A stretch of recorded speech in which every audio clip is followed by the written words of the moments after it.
সারা জাগিয়ে ত্রিপুরার উনকোটি জেলার ফটিকরায় রাজনগরে উদ্বোধন হলো এলবিবি ক্লাবের পুজো মণ্ডপ। রবিবার রাতে ফিতে কেটে ক্লাবের পুজো মণ্ডপের উদ্বোধন করেন ত্রিপুরার ক্যাবিনেট মন্ত্রী সুধাংশু দাস। আমি সেই মেয়ে এই থিমের ওপর মণ্ডপ তৈরি করে এবছর 40তম পুজোর আয়োজন করেছে গ্রামীণ এলাকার প্রাচীন এই ক্লাব। আগামী 4 দিন পর্যন্ত চলবে ক্লাবের এই আয়োজন। অনুষ্ঠানে আলোচনা রাখতে গিয়ে দীপাবলির প্রেক্ষাপট তুলে ধরেন মন্ত্রী। তিনি জানান, শুধু উৎসব করার জন্যই এই অনুষ্ঠান নয়, সমাজের অশুভ শক্তির বিনাশ এবং সবার জীবনে অন্ধকার মুছে আলোকিত করতে দেবীর কাছে প্রার্থনা করার জন্য এই উৎসব পালন করা হয়। মন্ত্রী অভিযোগ করেন, সনাতন ধর্মকে নিয়ে চক্রান্ত চলছে বিশ্বব্যাপী। এই দেশেও কিছু মানুষ হিন্দু ধর্মকে নিয়ে অরুচিপূর্ণ বক্তব্য রেখে ধর্মকে ছোট করার চেষ্টা করছে। কথা প্রসঙ্গে অযোধ্যার দ্বীপ উৎসব নিয়ে উত্তরপ্রদেশের প্রাক্তন মুখ্যমন্ত্রী অখিলেশ যাদবের বক্তব্যের তীব্র সমালোচনা করেন মন্ত্রী।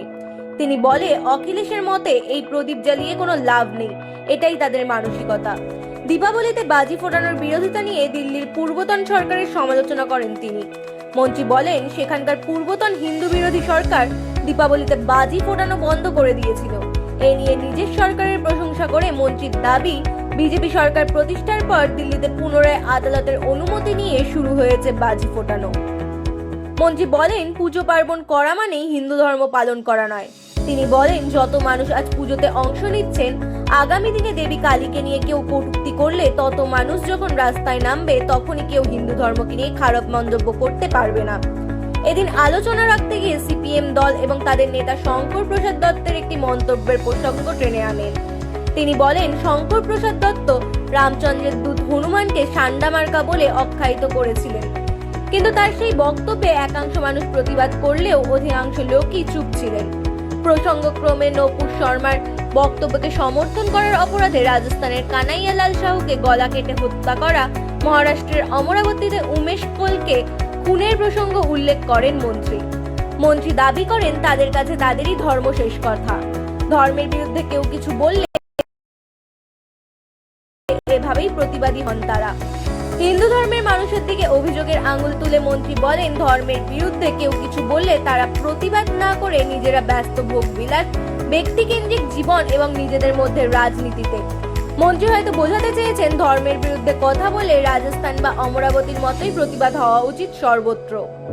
নারী নির্যাতন, নারী সুরক্ষা এবং নারী গঠিত বিভিন্ন অপরাধের বিরুদ্ধে রুখে দাঁড়ানোর বার্তা নিয়েই এই থিমের আয়োজন ক্লাব কর্তৃপক্ষের।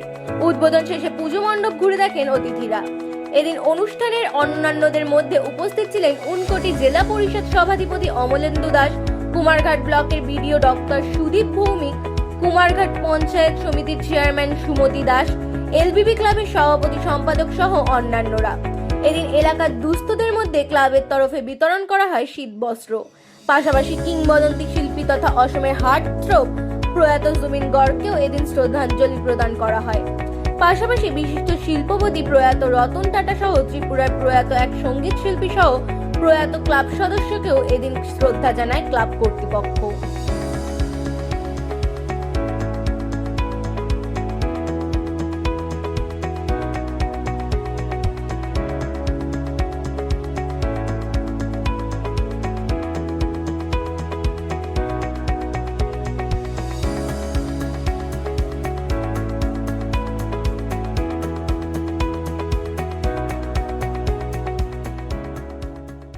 আমি বলছি, পূজা পার্বণ করা মানে হিন্দু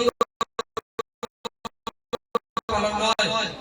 ওই পূজা মণ্ডপে যত মানুষ দেখার জন্য আসে, মন্দির উপভোগ করার জন্য যত মানুষ আসে, প্রসাদ খাওয়ার জন্য যত মানুষ আসে, আনন্দ উপভোগ করার জন্য যত মানুষ আসে, কাল দেবী কালীকে নিয়ে যদি কেউ কটূক্তি করে, তত মানুষ যেদিন রাস্তায় বেরোবে, সেদিন আর কোনো জিহাদি কোনো কমিউনিস্ট নেতা আমাদের দলকে নিয়ে কোনো রকমের খারাপ কথা বলতে পারে না।